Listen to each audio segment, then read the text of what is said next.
জাতীয় নাগরিক পার্টির মুখ্য সমন্বয়ক নাসিরউদ্দিন পাটোয়ারির বিরুদ্ধে ফোন করে সব ফাঁস করে দেওয়ার হুমকির অভিযোগ তুলেছেন প্রধানমন্ত্রীর রাজনৈতিক সহকারী মোহাম্মদ রাশেদ খান।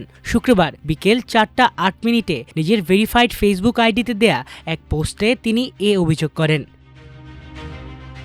ফেসবুক পোস্টে রাশেদ খান দাবি করেন, বৃহস্পতিবার বিকেলে নাসিরউদ্দিন পাটোয়ারি তাকে ফোন করে তার বিরুদ্ধে আর কোনো কথা না বলার অনুরোধ করেন। বিনিময়ে পাটোয়ারিও তার বিরুদ্ধে কোনো বক্তব্য দেবেন না বলে জানান।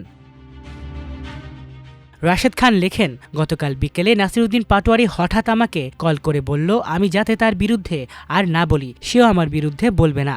আমি তাকে বললাম, তুমি মাননীয় প্রধানমন্ত্রী, তার সহধর্মিণী, কন্যা ও মন্ত্রীদের নিয়ে বাজে কথা বলা বন্ধ করলে আমি বিষয়টি ভেবে দেখব। রাশেদের দাবি জবাবে পাটোয়ারি তাকে বলেন, আজকে এ বিষয়ে মিডিয়ায় বলেছেন আর এসব করবে না। তবে একই রাতে পাটোয়ারি আবার ফোন করে তার বিরুদ্ধে বিভিন্ন তথ্য প্রকাশ করে দেওয়ার কথা বলেন বলে দাবি করেন রাশেদ খান। এর প্রসঙ্গে প্রধানমন্ত্রীর সহকারী পোস্টে বলেন, এরপর রাতে আবার কল করে বলল, আপনি তো আমার বিরুদ্ধে বলেছেন, আমি কিন্তু সব বলে দেব। আমাদের নাহিদ আসিফের কাছে এসে আপনি 5 লাখ করে টাকা নিয়ে যেতেন, আমি সব ফাঁস করে দেব। রাশেদ খান দাবি করেন, তিনি তখন পাটোয়ারিকে এসব তথ্য প্রকাশ করে দিতে বলেন। এরপর পাটোয়ারি তার ফ্ল্যাট কেনার বিষয়ে তথ্য প্রমাণ থাকার দাবি করেন বলেও অভিযোগ করেন তিনি।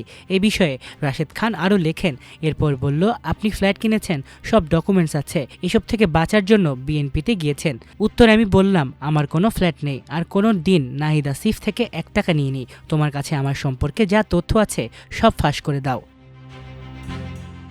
পোস্টে রাশেদ খান উল্লেখ করেন, তিনি ভেবেছিলেন নাসিরউদ্দিন পাটোয়ারি হয়তো তার ভুল বুঝতে পেরেছে, তাই তাকে সুযোগ দেওয়া উচিত। কিন্তু পরদিনই পাটোয়ারি আগের বক্তব্য থেকে সরে গিয়ে আবারও আবল তাবল বলা শুরু করেছেন বলে মন্তব্য করেন তিনি। এ প্রসঙ্গে রাশেদ লেখেন, গতকাল তার কল পেয়ে আমি ভেবেছিলাম ছেলেটি হয়তো তার ভুল বুঝতে পেরেছে, তাকে সুযোগ দেওয়া উচিত। কিন্তু আজকে দেখলাম সে আমাকে দেয়া কথা ভুলে গেছে, আবারও আবল তাবল বকা শুরু করেছে।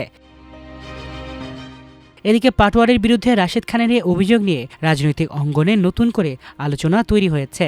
তবে রাশেদের ফেসবুক পোস্টে করা অভিযোগের বিষয়ে নাসিরউদ্দিন পাটোয়ারির তাৎক্ষণিক কোনো বক্তব্য পাওয়া যায়নি। মাল্টিমিডিয়া ডেস্ক, আমার দেশ।